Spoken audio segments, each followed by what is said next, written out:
Hello students, we are going to see an important poem of our textbook, poem number 2.6, Money by William H. Davis. First of all, we'll see the introduction of the poet which has been given in our textbook. The poet William H. Davis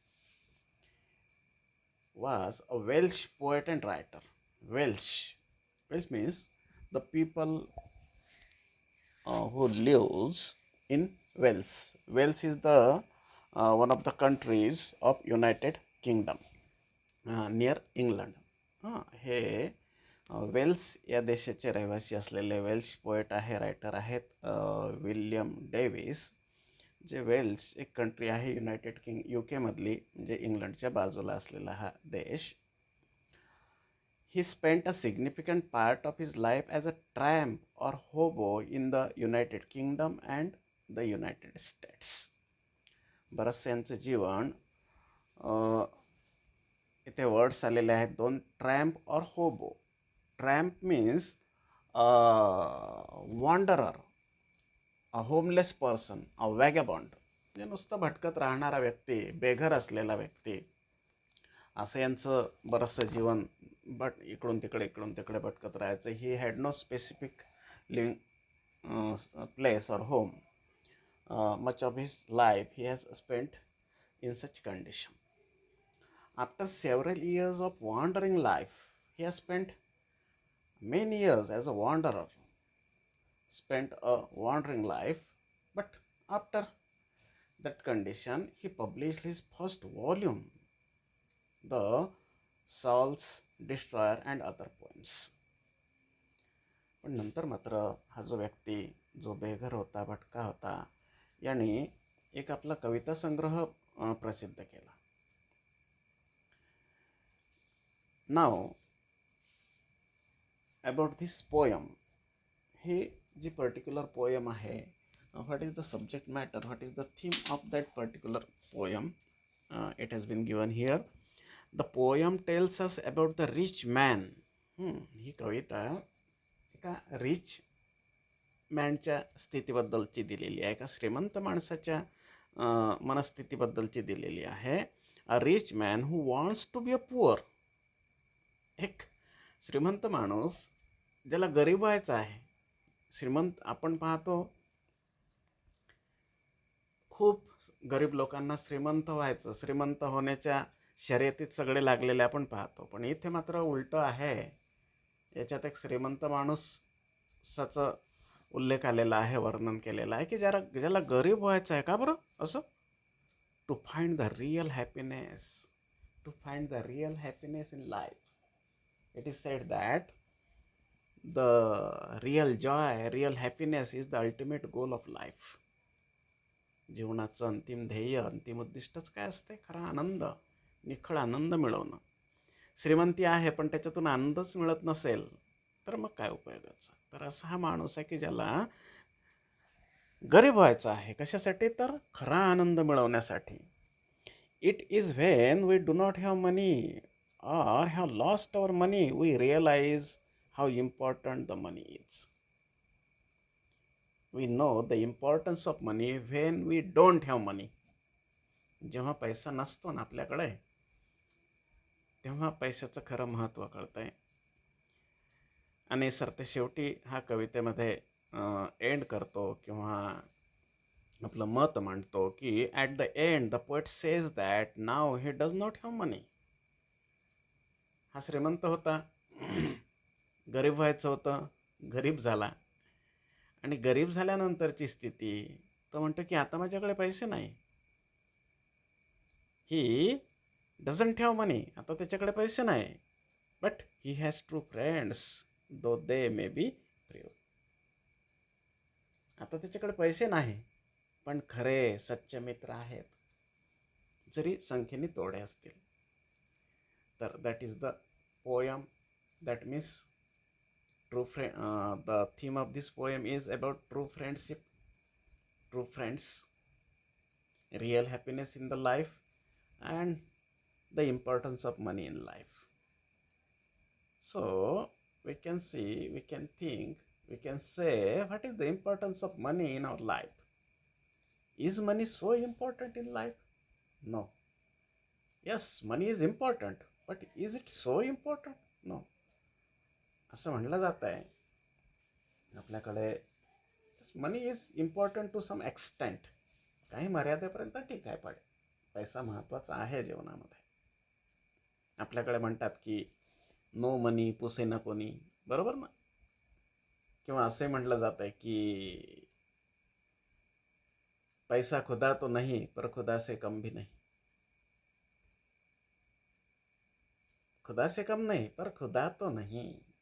हां, पैसा महत्त्वाचा आहे, पण पैसा सगळं काही नाही. Because money can't buy real happiness for you.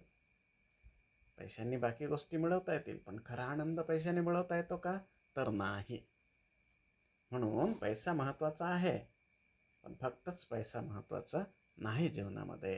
ही अशा प्रकारची थीम आहे या कवीची. आणि जीवनाचं एक मूल्य याच्यामध्ये कवीने, एक सत्य कवीने याच्यामध्ये फार सुंदर पद्धतीने मांडलं आहे. So okay, let us go through this poem ना.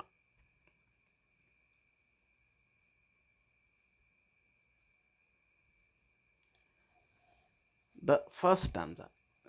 Yes, there are 5 stanzas. This poem is of 5 stanzas. The first stanza. In the first stanza, he says, when I had money. The poem is written in first person. The poet himself is the narrator of this poem, and he says his experience of life when he had money and when he didn't have money. He says, when I had money, I had money. हा पूर्वीची घटना सांगतो की जेव्हा पैसे होते माझ्याकडे, जेव्हा पैसे होते माझ्याकडे. when I had money, money, ओ, तेव्हा काय स्थिती होती? तेव्हा पैसे जेव्हा होते माझ्याकडे, आय न्यू नो जॉय. पैसे होते माझ्याकडे, पण but I knew no joy, no happiness. पण खरं ना आनंदच नव्हता जीवनामध्ये, मजा नव्हती जीवनामध्ये. I knew no joy till I went poor. पुन्हा जेव्हा मी गरीब जोपर्यंत झालो नाही ना, तोपर्यंत मजाच नव्हती जीवनामध्ये. जेव्हा मी श्रीमंत होतो ना, पैसा होता, आनंद नव्हता जीवनामध्ये. का तर असं का? For means because many a false man as a friend came knocking all day at my door. I had many friends at that time, but they were not my true friends. They were false friend. सगळे हे खोटे मित्र होते, खरे मित्र नव्हते ते. They didn't come to me.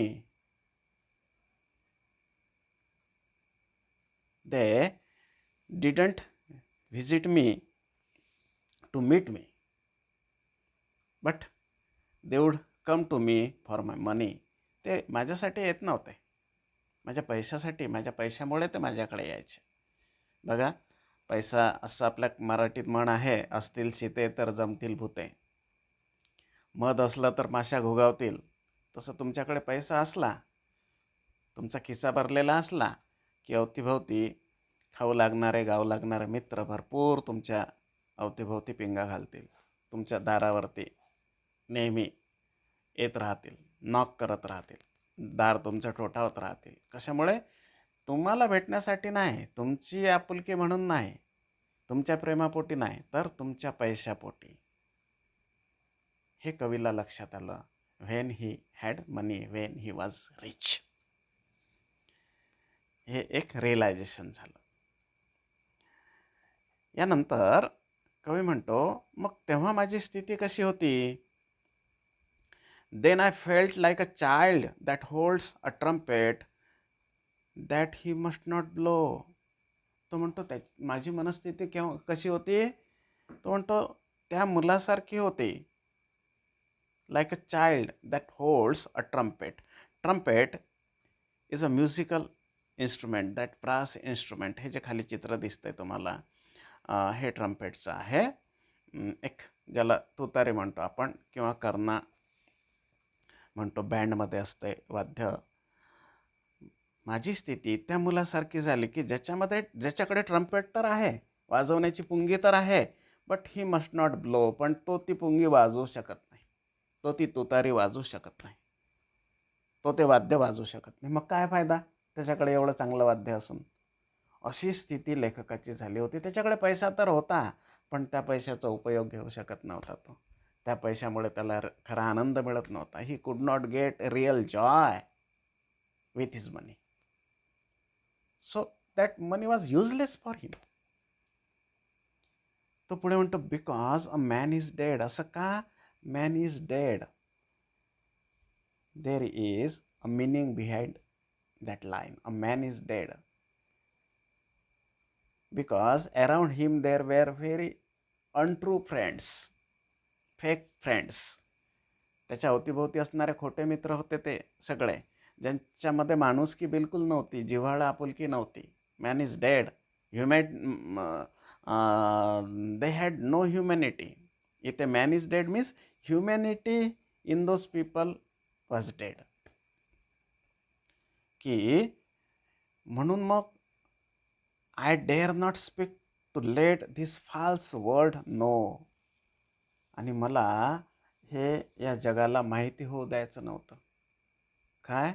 की माझ्याकडे पैसा आहे. मला ते जगापासून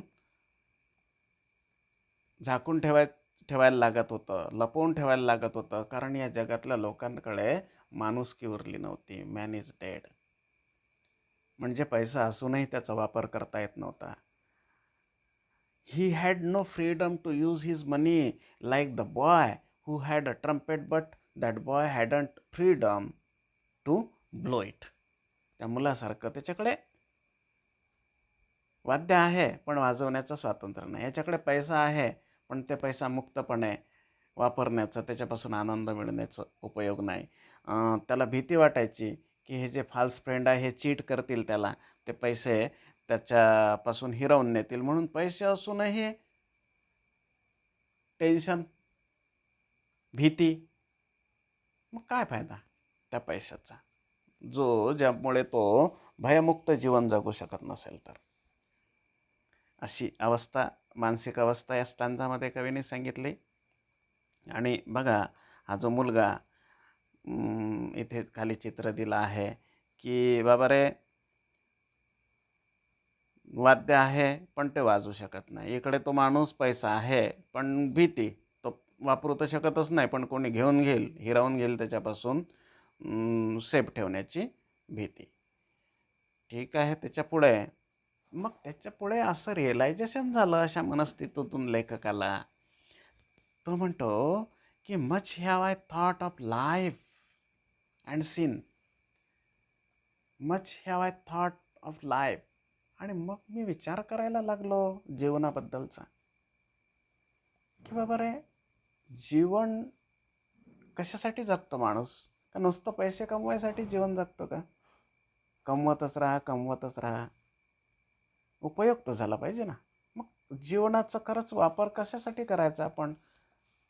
जीवनाकडे पाहिलं मी आणि मला दिसलं, माणूस मग असाच चिंतन करतो आणि चिंतनातून मग त्याच्या काही रिअलायझेशन होत असते, अनुभूती त्याला होत असते, जाणीव त्याला आतून होते. अशी लेखकाला रिअलायझेशन झालं, जाणीव झाली जीवनाबद्दलची. जेव्हा त्याने पाहिलं की how poor men's hearts are ever light. त्यांनी पाहिलं की बाबा रे, हे जे आपण बरेचसे गरीब लोक आहे, but they live their lives very happily, very lightly, without any tension, without any trouble, without any fear, light heartedly, सहज जीवन जगतात. कुठलं बर्डन नसते त्यांच्या मनावर. कोणी आपलं संपत्ती चोरून नेईल का, हिरावून नेईल का, उद्या कसं होईल, आपलं भविष्य कसं होईल, नाही, सहज जीवन जगतात.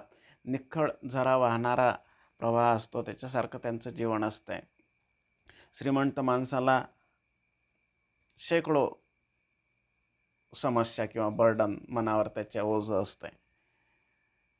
पण हा मात्र एक लाईट हार्टेड, भयमुक्त मनाने आपलं जीवन जगत असतो, निखळ आनंदाने जीवन जगत असतो. कवीने हे पाहिलं आणि अजून पाहिलं की and how their wives do hum like bees about their work from morn till night. आणि त्यांनी पाहिलं की बाबा रे, हा जो गरीब माणूस आहे आनंदाने तणावरहित जीवन जगतो, कुठलं ओझं नाही त्याच्या मनावरती. आणि त्यांच्या त्यांच्या बायकासुद्धा, गरीब माणसांच्या बायकासुद्धा कशा एवढं काम करत राहतात, दिवसभर काम करतात सकाळपासून, from morn means morning till night, सकाळपासून तर रात्रीपर्यंत दिवसभर कामात व्यस्त असतात, तरी पण खुशी त्यांच्या चेहऱ्यावरती असते. बघा या चित्रामध्ये ही आई कामावरती आहे, पण तिच्या चेहऱ्यावरचा आनंद बघा, बाळाकडे पाहते ती मोठ्या आनंदी नजरेने. ह्या इकडे काही शेतात काम करणाऱ्या स्त्रिया आहे, बघा कसं गप्पा गोष्टी सुरू आहे, काम सुरू आहे. ही आजीबाई बघा शेतामध्ये आहे, कसं छान मला वाटतं फोनवरती बोलत आहे मुक्त. ही आई बघा कामावरती आहे आणि ह्या गुणगुणत असतात, कुठलं टेन्शन नाही, कामाचं नाही. इथे उपमा दिलेली आहे कशा गुणगुण, हम म्हणजे गुणगुणणे. Hum hum is an indication of happiness. माणूस गुणगुणतो केव्हा, जेव्हा मन आनंदी असते, बरोबर ना. मन जेव्हा त्रासात असते, कुठल्या वेदनेमध्ये असते, तेव्हा गुणगुणतो का नाही, तेव्हा कणतो माणूस. तेव्हा कुरकुर करतो माणूस, गुणगुणते. कशासारखे गुणगुणतात बघा, इथे उपमा दिली बीज, हनी बीज, या मधमाशांसारख्या. मधमाशांची उपमा दिली यांना. कशी काय दिली असेल? मधमाशा असा जीव आहे जो निरंतर व्यस्त असतो मध संकलन करण्यामध्ये, मध गोळा करण्यामध्ये, आणि नेहमी गुंग गुंग हमिंग त्यांचं सुरू असते. म्हणजे they are very hard working, even they are very happy. इथे पण ह्या स्त्रिया हार्ड वर्किंग आहे, लेबरस लाईफ आहे त्यांचं, but they live their life very happily and we have to learn from them how to live our lives. हे एक realisation इथे कवीला झालं म्हणतो. आणि सरते शेवटी माणूस जगतो कशासाठी? जगणं कसं असलं पाहिजे? आनंदी असलं पाहिजे, आनंद मिळवण्यासाठी जगतो. हेच तर अंतिम ध्येय असतं की नाही जीवनाचं. आणि जसं जसं या जगाकडे, जीवनाकडे पाहत गेला लेखक, याला हे रिअलायझेशन झालं. आणि नंतर आणखीन एक कॉन्ट्राडिक्शन जीवनामधलं, एक विरोधाभास जीवनामधला याला दिसला कवीला. तो या 4थ्या स्टँजामध्ये तो सांगतोय. तो म्हणतो की so when I hear this poor ones laugh and see the rich ones coldly frown. मला दिसलं या जगामध्ये these poor people, their life is very hard, even they are very happy, they laugh like that couple. And when I see the rich coldly frown, coldly angry, irritated, unhappy. पैसा भरपूर आहे पण आनंद नाही खरा. इकडे पैसा नाही आहे, आनंदी जीवन आहे. म्हणून मग मला असा विचार आला, poor main think I need not go up so much as rich main should come down. काय अर्थ याचा या स्थितीवर, की बाबा गरीब माणसं पैसा नसूनही, कमी असूनही आनंदाने जीवन जगतात. श्रीमंतांकडे एवढा गडगंज पैसा आहे पण आनंद नाही. मग अशा स्थितीत मला असं वाटतंय की हे जे गरीब आहेत ना, या गरिबांनी श्रीमंत होण्याची गरज नाही. म्हणजे काय, की त्याला श्रीमंत होऊन आपला आनंद गमावण्याची गरज नाही. बाबा तुम्ही श्रीमंत होण्याच्या नादात जे तुमच्याकडे आज आनंद आहे तो आनंद गमावून बसाल. म्हणून तुम्ही आनंद गमावण्याची गरज नाही आहे. तुम्ही ज्या लाईट हार्टेड, तुमचं जे आनंदी मन आहे, त्या श्रीमंतीच्या हव्यासापायी तुम्ही ते मन, तो आनंद तुमच्या मनातून जाता कामा नये. तसंच श्रीमंतांनी दे शुड कम डाऊन. श्रीमंतांनी उलट थोडं खाली आलं पाहिजे. खाली आलं पाहिजे म्हणजे थोडंसं लाईट हार्टेड झालं पाहिजे. दे दे दे दे हॅव बर्डनझम हार्ट्स. त्यांच्या मनावरती जे ओझे आहे, भय आहे, ग्रीड आहे, जेलसी आहे, अशा ज्या काही भावनांनी त्यांचं मन असं दडपणाखाली असतंय, ते दडपण त्या मनावरचं त्यांनी कमी केलं पाहिजे. डाऊन टू अर्थ आलं पाहिजे, थोडंसं जमिनीवरती आलं पाहिजे आणि खरा आनंद काय तो जीवनाचा तो त्यांनी अनुभवला पाहिजे. या गरीब माणसांच्या मनाची स्थिती त्यांनी समजली पाहिजे आणि त्यांच्यासारखा निखळ आनंद यांनी सुद्धा उपभोगला पाहिजे. And now, at last, he sums the poem like this. He ends the poem like this.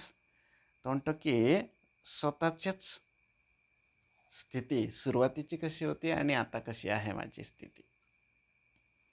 तो म्हणतो की when I had money, oh, my many friends proved all untrue. माझ्याकडे पैसा होता ना, मित्रही होते भरपूर, but they were untrue. They were not my real friends. They were friends of my money. ते माझे मित्र नव्हते, तर माझ्या पैशाचे मित्र होते ते. But now I have no money. पण आज मात्र माझ्याकडे पैसा नाही आहे. पैसा नाही आहे, नसू द्या. माय फ्रेंड्स आर रिअल. पण जे काही मित्र आहेत ना माझे, ते खरे मित्र आहेत माझे. हे असे जे बालपणचे आपले खरे मित्र असतात, अगदी कशाची अपेक्षा नसते, निखळ मैत्री, निरपेक्ष मैत्री. पण पैसा असताना मात्र अपेक्षा ठेवून मैत्री असते. तर आज माझ्याजवळ पैसा नाही, पण माझ्याजवळ खरे मित्र आहेत. दो व्हेरी फ्यू, जरी ते मित्र संख्येने कमी असतील. So that realization he has got at the end. हे त्यांनी या शेवटच्या स्टांजामध्ये सांगितलेलं आहे. म्हणून यामध्ये पैशाला किती महत्त्व दिलं पाहिजे माणसाने पैसा कमावण्याच्या हव्यासापायी, नादापायी आपल्या जीवनातला आनंद हरवून बसू नये. हेच या कवितेचं मेसेज आहे याच्यामधला. So okay, we'll stop here. In our next video, we'll see the activities on that poem. Okay, till then, goodbye.